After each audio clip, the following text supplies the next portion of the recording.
রোদে পোড়া তামাটে হাতগুলো আকাশে মুষ্টিবদ্ধ, কণ্ঠে বজ্রসম হুঙ্কার, আমাদের প্রেসিডেন্টকে ফিরিয়ে দাও। এটি কোনো রণক্ষেত্রের দৃশ্য নয়, বরং স্লোগানে প্রকম্পিত হওয়া একটি দেশের রাজধানী। লাঙল জোয়াল ফেলে হাজার হাজার মানুষ আজ রাজপথে নেমে এসেছেন শুধু একটি দাবিতে, তাদের অপহৃত রাষ্ট্রপ্রধানকে মুক্ত করতে হবে। ঘটনাটি লাতিন আমেরিকার দেশ ভেনেজুয়েলার। গত শুক্রবার রাজধানী কারাকাসে কয়েকশো কৃষক নিকোলাস মাদুরো ও ফার্স্ট লেডি সিলিয়া ফ্লোরেসের মুক্তির দাবিতে বিশাল বিক্ষোভ মিছিল করেন। দেশের মানুষের দৃষ্টিশক্তিকে সুরক্ষিত রাখার প্রত্যয় নিয়ে এলো সেফ এলইডি লাইট।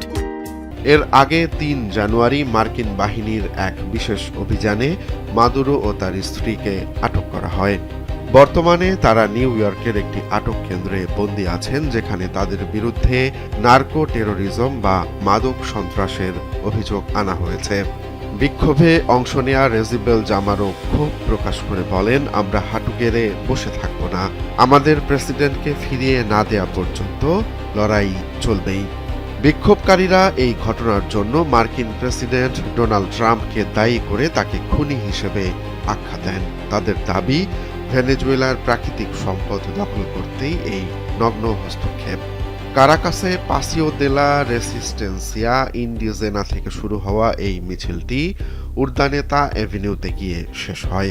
সেখানে কৃষকরা সাফ জানিয়ে দেন, বলিভারিয়ান বিপ্লবের আদর্শ রক্ষায় তারা যে কোনো ত্যাগ স্বীকারে প্রস্তুত।